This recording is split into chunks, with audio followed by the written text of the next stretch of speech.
Aquí en confirmado.net nos encontramos con Carlos Rabascal. Él es candidato a la vicepresidencia de la República por la Unión por la Esperanza, Centro Democrático, y si le dejan la posibilidad de participar al movimiento Compromiso Social. Hay muchas variantes que pueden, y muchas cosas que pueden suceder en los próximos días. Carlos, ¿cómo estás? Bienvenido a confirmado.net. ¿Y cuál es tu sentir en estos momentos cuando estamos ya a días, a horas, días de que se inscriba el binomio y que luego tengan que darse los hechos que conduzcan ya a una habilitación del binomio Arauz-Rabascal?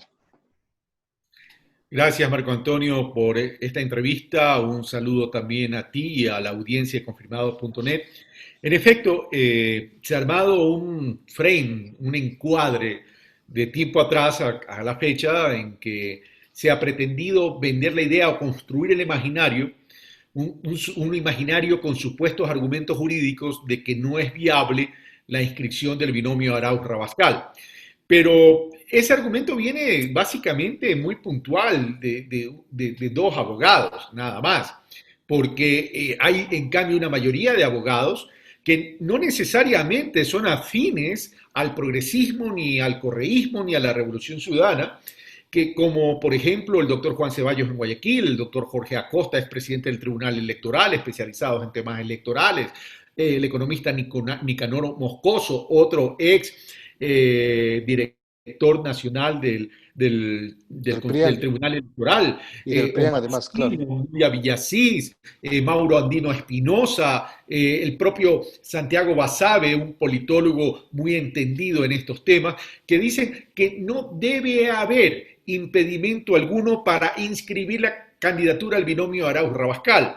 Lo que pasa es que es evidente, y esto se refleja así por los antecedentes, el contexto de toda la persecución a Rafael Correa, de toda la persecución al progresismo, que no es de ahora. Esto viene fundamentalmente desde la consulta popular del 2018 para acá, pero yo creo que en estos momentos este Consejo Nacional Electoral tendrá que evaluar más allá de su posición política, es las consecuencias de reacción social que puede traer y conllevar una no inscripción del binomio Arauz-Rabascal, porque es evidente, repito, un atentado contra la democracia, y atentar contra la democracia es atentar contra la voluntad popular.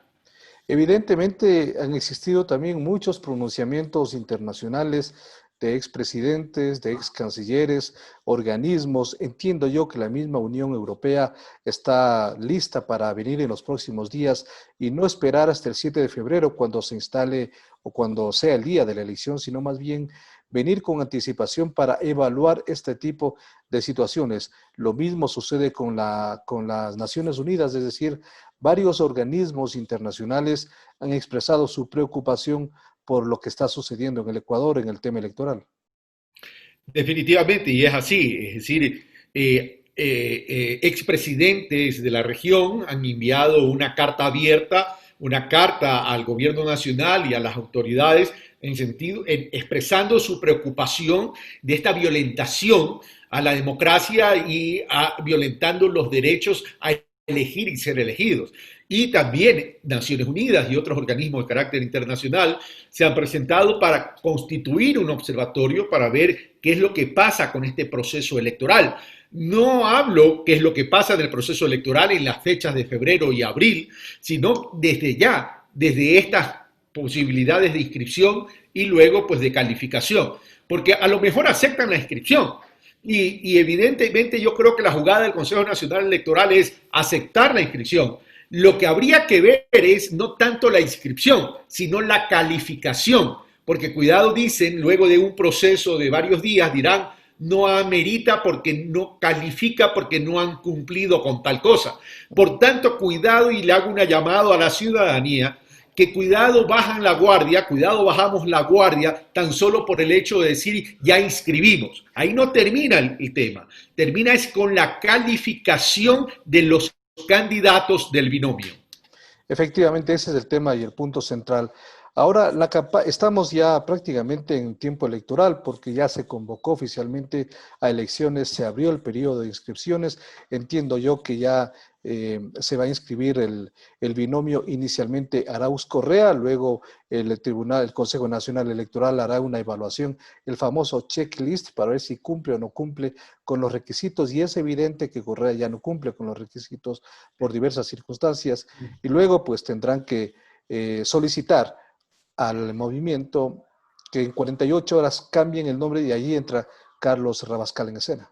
Sí, permíteme explicar el por qué tiene que inscribirse el binomio Arauz-Correa en primer lugar. Recordemos que el binomio Arauz-Correa fue el ganador de las primarias al interior del Centro Democrático, es decir, dentro del ejercicio de democracia interna. Entonces, siendo el ganador de ese ejercicio democrático llamado primarias, tiene que inscribirse necesariamente el binomio Arauz-Correa, y ahí el Consejo Nacional Electoral evaluará si tanto Andrés Arauz como Rafael Correa cumplen con los requisitos de habilidad. Como bien dices tú, producto de esta persecución, la casación se aceleró, se ratificó la sentencia, etcétera, etcétera, etcétera. Por tanto, ahí se va a decir que está inhabilitado. Y en el momento que se diga que Rafael Correa está inhabilitado, entonces el Consejo Nacional Electoral, como o conforme el artículo 345 del Código de la Democracia, le da 48 horas a la organización política a efecto de que sustituya al candidato inhabilitado, y ahí tendría entonces que presentarse la candidatura de Carlos Rabascal en binomio presidencial con Andrés Arauz, candidato a la presidencia de la República por la lista 1 Centro Democrático. Esta será una campaña feroz, como han determinado y denominado algunos sectores, porque están enfrentándose el neoliberalismo puro y el progresismo, que busca reconquistar el espacio que lo tuvo con la Revolución Ciudadana durante 10 años. Y en estos primeros días, Carlos, se han visto unos ataques directos hacia ti por diversas circunstancias de sectores plenamente identificados. ¿Cómo lo tomas eso? Porque tú sabes que entrando en la política ya llana, uno tiene que estar expuesto a muchas cosas, pero ¿cómo tomas tú estas circunstancias, estas acusaciones que se han dado? A ver, lo que han sacado en estos tiempos, la mayoría de las cosas, te diría que el 99,5%, son cosas que sacaron cuando yo renuncié a Ecuador TV, denunciando que quieren violentar una línea editorial con ética. Por tanto, eso no me sorprende. Mira, han sido tan ridículos los ataques, y yo la verdad que no pierdo tiempo porque no permito que me distraigan de mi principal objetivo, y mi principal objetivo es contribuir al rescate de la patria ecuatoriana y de la democracia.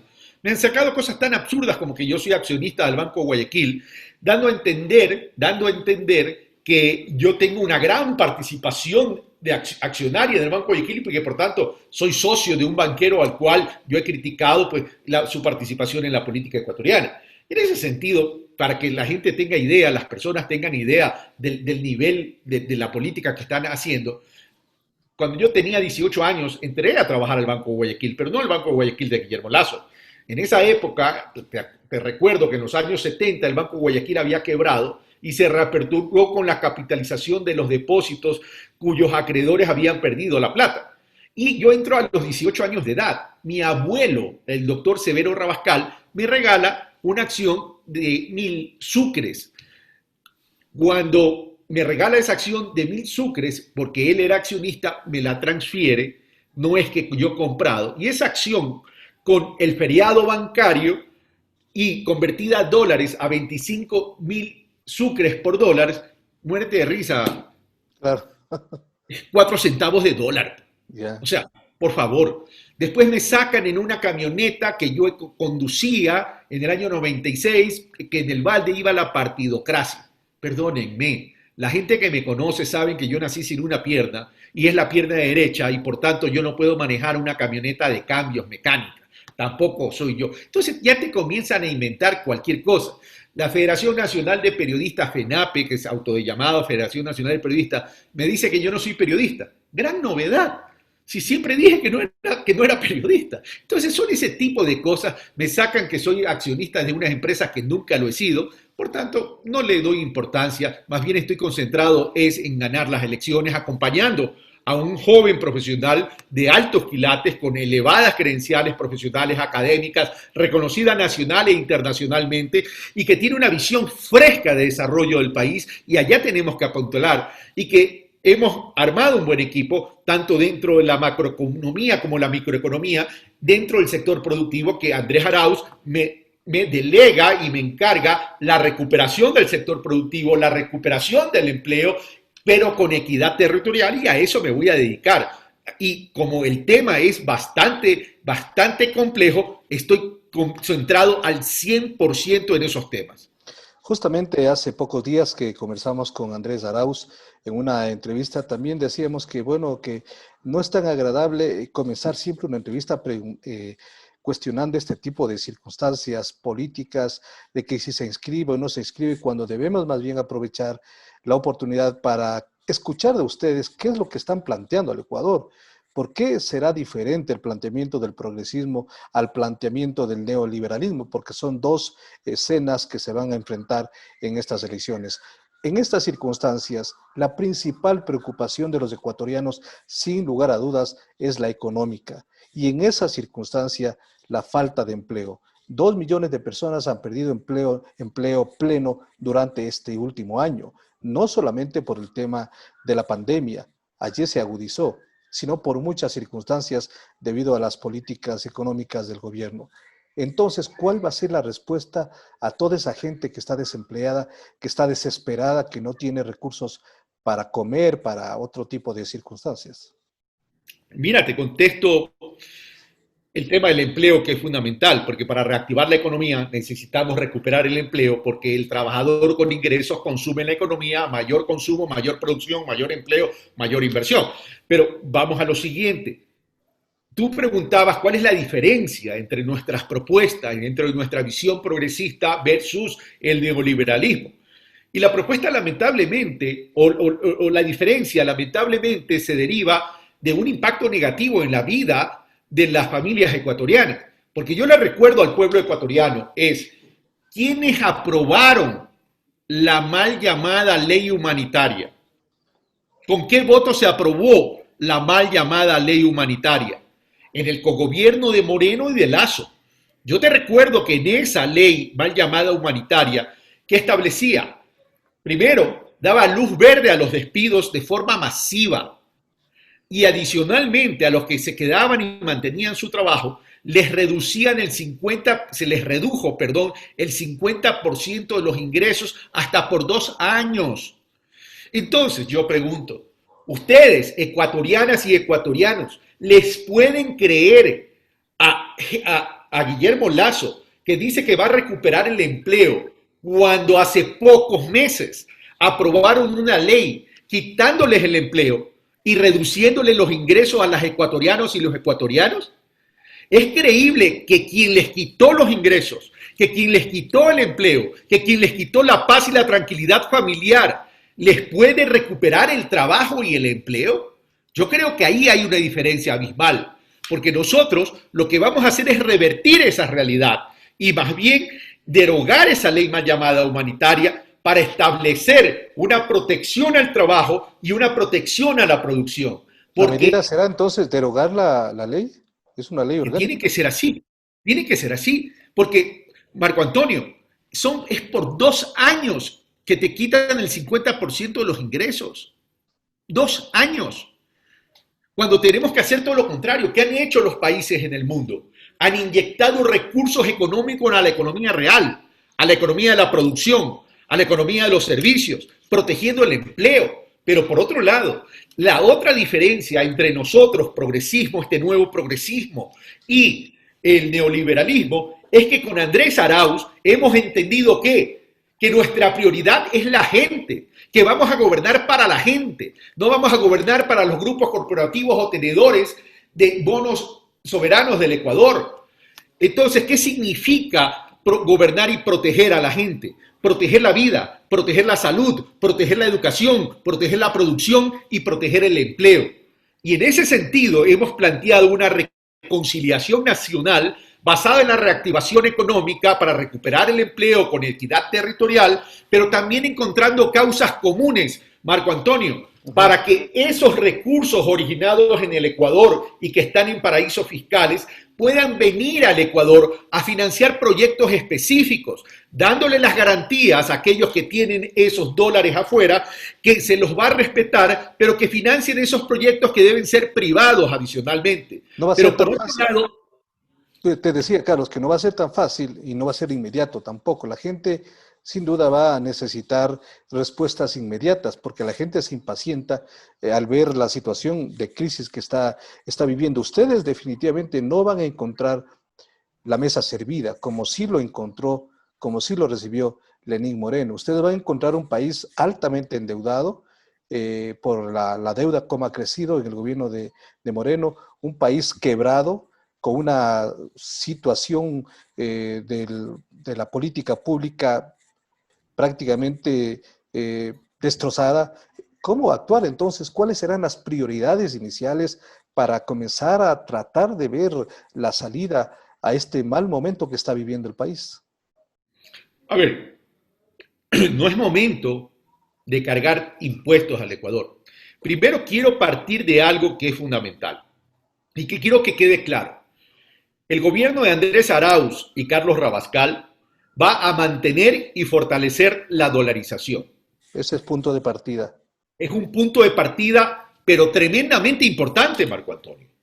Es decir, es tremendamente importante. Y esto quiero que le quede claro a la gente.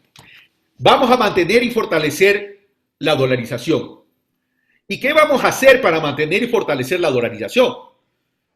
Es establecer políticas y medidas para cuidar la dolarización. Pues. Pero, ¿cómo vamos a cuidar la dolarización si este gobierno no la ha cuidado? Nosotros tenemos que revertir eso. Mira, la balanza comercial no petrolera ha sido deficitaria en el año 2018, ha sido deficitaria en el año 2019. Y casual, ¿qué significa que sea la balanza comercial deficitaria? Significa que salen más dólares de los que entran. Por tanto, tenemos que establecer medidas de control para poder equiparar esa balanza, que las exportaciones e importaciones por lo menos sean iguales o el saldo positivo sea mayor, para tener dólares en la economía y que puedan distribuirse en la economía. Primer punto. Segundo punto, tenemos que cuidar y controlar y evitar y neutralizar las salidas de capitales. Esa salida de capital significa salida de patrimonio. Salida de patrimonio que solo entre enero y abril de este año, en medio de la pandemia, ¿qué pasó? Salieron 1.700 millones de dólares. ¿Ya? Eso no lo podemos permitir, porque necesitamos la plata del Ecuador en el Ecuador, y esto no significa ni incautación ni confiscación, sino control, establecer impuestos de salida de capitales a efectos en que no salgan, porque lo necesitamos en la economía ecuatoriana, en la Pero economía los dólares interna. que salieron, ¿cómo van a regresar? Es decir, ¿habrá una ley, habrá un proyecto, habrá algún mecanismo para invitar a que traigan? Vos sabes que muchos empresarios sacan su plata y no la vuelven a traer al Ecuador. Mira, más allá de que se pueden crear mecanismos legales, etcétera, etcétera, aquí el tema pasa por ponernos de acuerdo, por ponernos de acuerdo. Por eso yo hablaba de encontrar causas comunes que nos permitan al sector privado y al sector público del Estado ecuatoriano establecer ese retorno de dólares para financiar proyectos del mismo sector privado que estén relacionados fundamentalmente con el sector exportador a efectos de mejorar competitividad, que significa disminuir estructura de costo para tener mejores precios, tener buenos márgenes de rentabilidad y que el Ecuador gane porque con mejores precios en los mercados internacionales entra mayor divisas al Ecuador. Eso lo podemos hacer en el mediano plazo, en el intermediano, en los 4 años. Pero por otro lado, a ver, ¿cómo es que no vamos a tener recursos en el Ecuador? Si en plena pandemia se prepaga 2.000 millones de dólares para poder pagar dividendos de los bonos soberanos que vencían recién en el 2022 y en el 2023, pues, Marco Antonio. Entonces, no es que no hay plata, sí estamos generando los recursos. El problema es que la prioridad del gobierno nacional, de este cogobierno de Moreno y Lazo, prefieren sacarlo del país. El Y el gobierno, endeudamiento... el gobierno ha dicho que justamente tuvo que tomar esa decisión para que tenga la posibilidad de una renegociación de bonos como se ha dado y como el país lo conoce, es decir, tuvo que primero prepagar para decir estamos listos, cumplimos y luego ahora sí renegociemos con un alivio en la deuda según el gobierno. Este gobierno es un gobierno de enunciados, es un gobierno tipo Pinocho, es decir, dice cualquier cosa y cualquier mentira sin sonrojarse. ¿Y por qué te digo esto? Porque, a ver, quienes siguen la política regional en Latinoamérica y el Caribe y específicamente en Sudamérica, quien sigue la economía en Sudamérica, se puede dar cuenta y hacer un análisis comparativo entre Ecuador y Argentina. Perdón, y Argentina. Argentina reestructuró toda su deuda, pero reestructuró toda su deuda diciendo la verdad, pues, estableciendo procesos de transparencia, haciéndole conocer a la ciudadanía, a la academia, a los analistas económicos, a los actores políticos, cuáles eran los parámetros de negociación y los avances de esa negociación. Toda la República de la Argentina sabía a dónde iba esa renegociación. Y yo te pregunto, ¿acaso Argentina no estaba en default? ¿Acaso Argentina pagó parte de la deuda en el tramo de la negociación? No lo hizo. Sin embargo, obtuvo mejores condiciones de reestructuración que el Ecuador. ¿Y sabes por qué? Porque hubo soberanía, porque hubo dignidad, porque se supo negociar. Y el Fondo Monetario Internacional debe entender y comprender ¿qué cosa? Que si tú obligas a un país al renunciamiento de la política pública y a esa política de austeridad y perjudicas los ingresos de los trabajadores, esos trabajadores no van a poder consumir y por tanto no van a poder activar la producción. Y estamos hablando de... ¿Cómo se pagan las cosas? Porque generas una economía creciente. Uh-huh. Entonces, tenemos los recursos, lo que tenemos que establecer son las prioridades.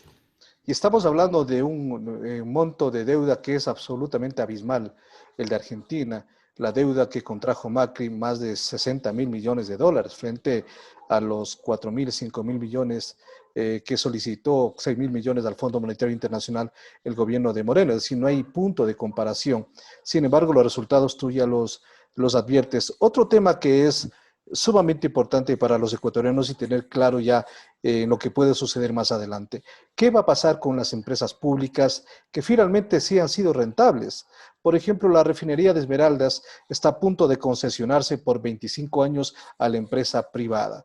Se dijo varias veces que no servía para nada y obviamente los exfuncionarios que estuvieron a cargo de la reconstrucción de la refinería, del mejoramiento de la refinería, incluso estuvieron en temas judiciales, en temas de Contraloría, entre otras cosas.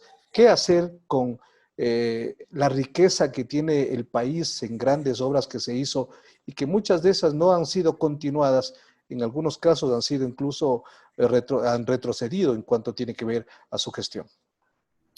A ver, en la Constitución de la República del Ecuador está muy claro.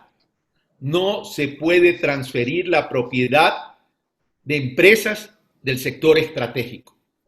Por tanto, si se lo hace bajo esa modalidad y bajo ese mecanismo, sería inconstitucional. No se puede transferir propiedad al sector privado. Por tanto, está prohibido constitucionalmente. Ellos están yendo por la vía de la delegación. Ellos están yendo por la vía de la concesión, como bien lo anotas tú. Pero habría que revisar ese proceso, porque aquí yo sí quiero ser muy claro. El sector privado no es que es malo, el sector productivo no es que es malo, es un grupillo de gente que en este gobierno está haciendo negocios. Por eso yo hago la excepción. El sector productivo privado es bueno, es un grupillo que quiere aprovecharse en los últimos meses de este gobierno, ni siquiera en el último año, sino en los últimos meses de este gobierno para hacer negocios. Y eso la ciudadanía tiene que advertirlo. Y si el día de mañana han transgredido las leyes, han transgredido la Constitución y existen irregularidades, sencillamente se deberán tomar las acciones legales correspondientes para revertir todo aquello. Otro punto de inflexión, el gobierno anterior de la Revolución Ciudadana tuvo al Estado como el gran actor. La economía creció de 50.000 a 100.000 millones de dólares y la inversión superó los 60.000 millones de dólares, inversión pública, siendo una de las inversiones más altas en América Latina.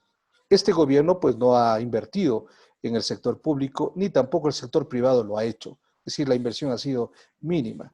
¿Qué se va a hacer? ¿Cuál va a ser el rol del Estado en el progresismo? ¿Cuál va a ser la parte fundamental del Estado en sí?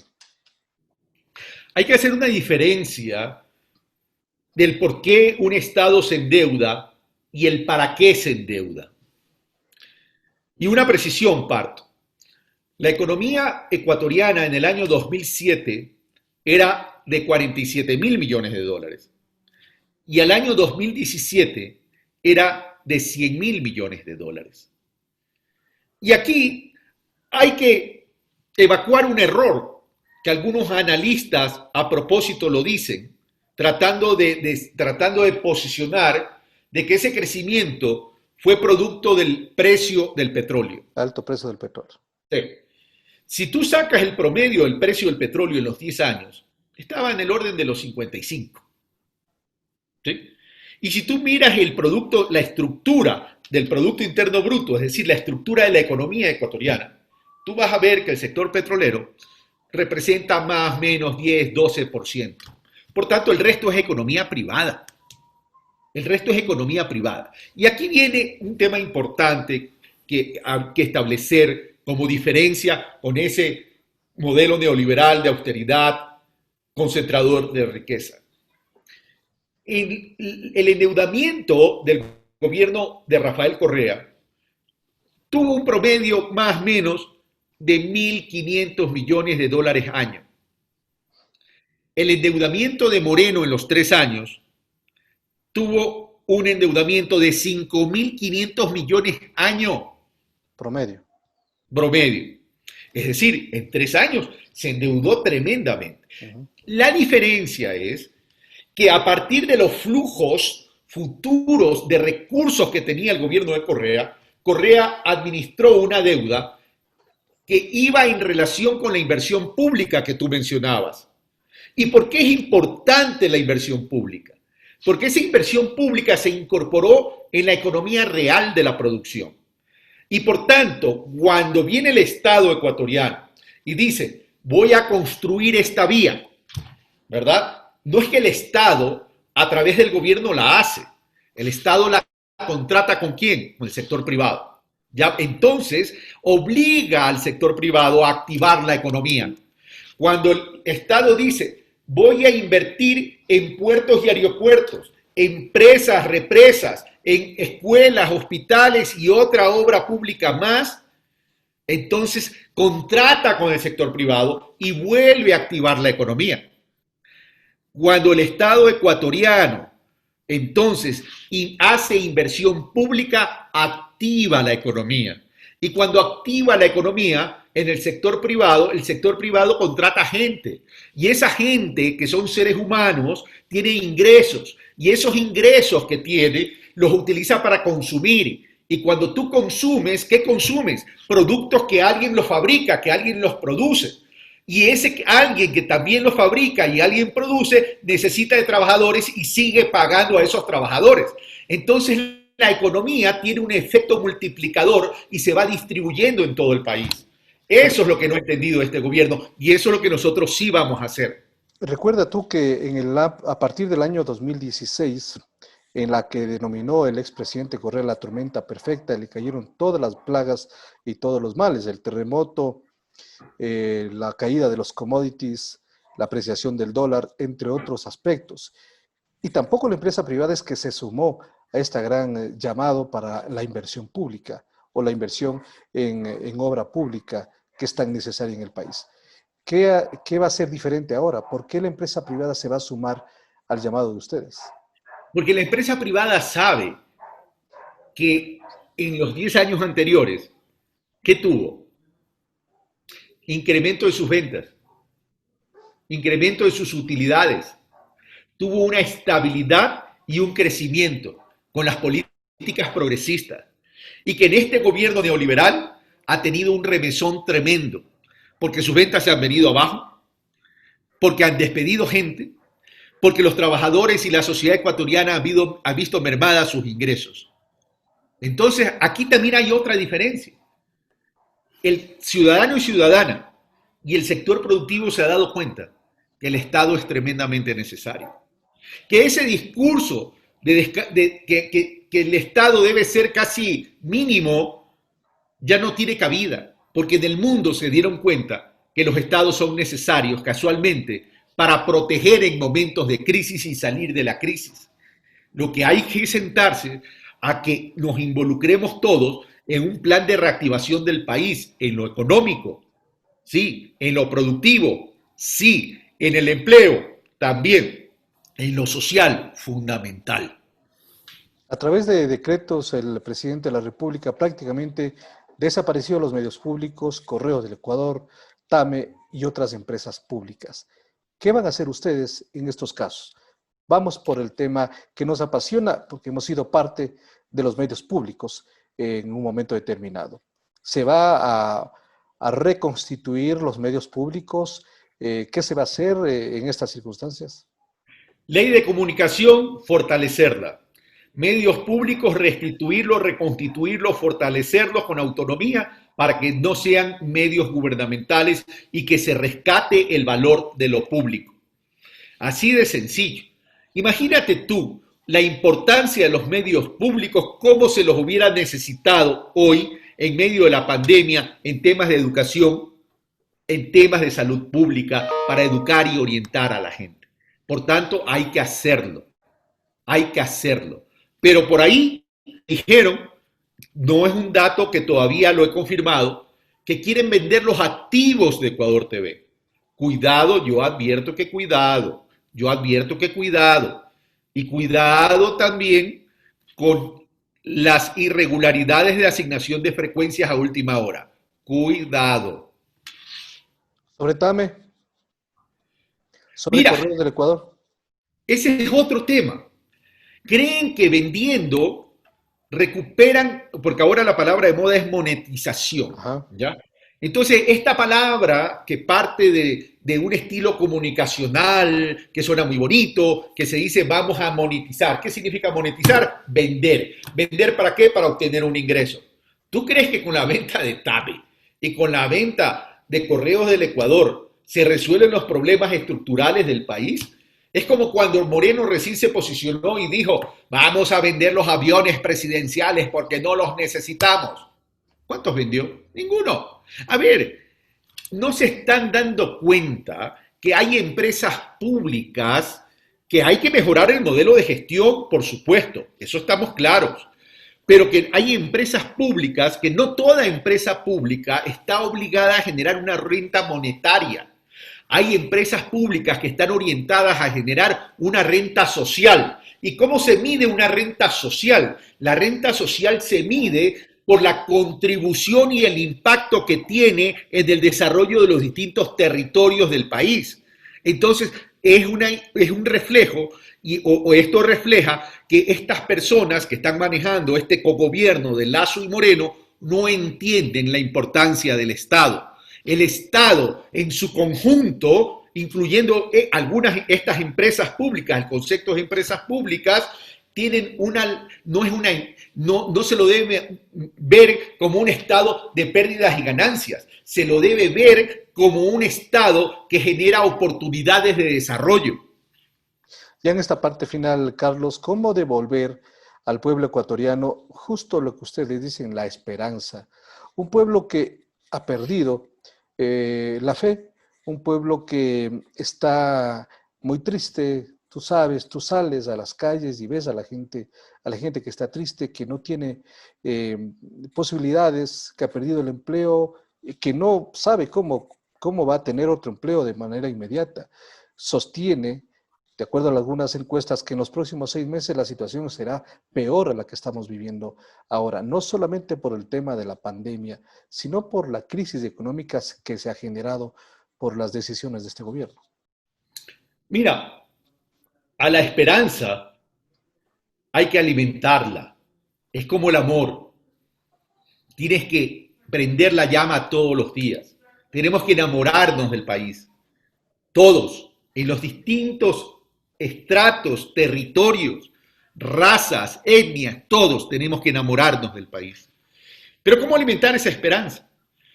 Es primero entendiendo y comprendiendo qué está en juego.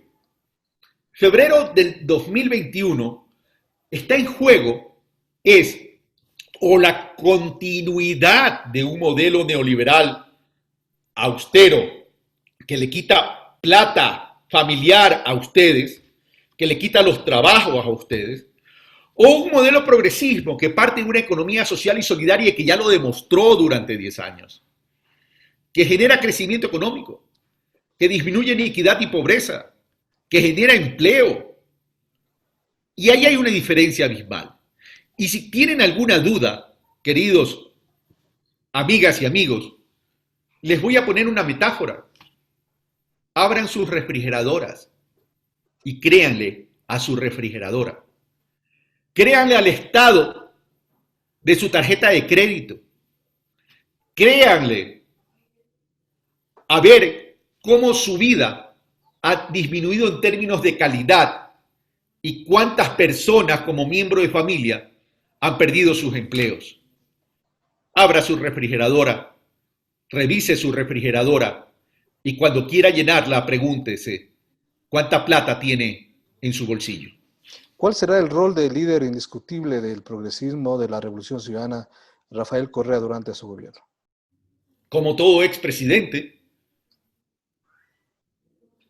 va a emitir su sugerencia, sus opiniones, se le puede consultar como a cualquier otro expresidente, pero evidentemente él responde a una visión que es parecida a la nuestra. ¿Por qué no aprovechar también su experiencia, su capacidad, su conocimiento y su guía? Pero quien va a gobernar el país es Andrés Arauz. Quien va a tomar las decisiones es Andrés Arauz. Y yo como vicepresidente estaré junto a él de forma leal al amparo de este programa progresista, al amparo de la ética y de la legalidad para reactivar el sector productivo y la recuperación del empleo. ¿Confías en las encuestas que se dan como ganadores al binomio Arauz-Rabascal? Yo prefiero, Marco Antonio, pensar que no tenemos votos, porque no quiero caer en la sensación del triunfalismo. Y aquí tenemos que obtener votos todos los días, en la cotidianidad de nuestras vidas, en primer lugar. Y en segundo lugar, luego, cuidar esos votos. Por eso, nuestros simpatizantes y todos aquellos que se sumen tienen que convertirse en los guardianes del voto del nuevo progresismo del binomio de la esperanza. Muy bien, Carlos, te agradezco mucho por este diálogo. Seguiremos conversando a medida que la campaña se da hasta llegar al próximo 7 de febrero. Te deseo, como siempre, muchos éxitos en este desafío que es tan importante para el país. Marco Antonio, un fuerte abrazo y muchas gracias por esta gentil invitación. Éxitos y felicidades. Gracias a Carlos Rabascal. Por cierto, Centro Democrático, 1. Gracias a Carlos Rabascal, candidato a la vicepresidencia de la República, junto con Andrés Arauz, justamente por Centro Democrático Lista 1, que se inscribirá en los próximos días. Hasta una próxima oportunidad.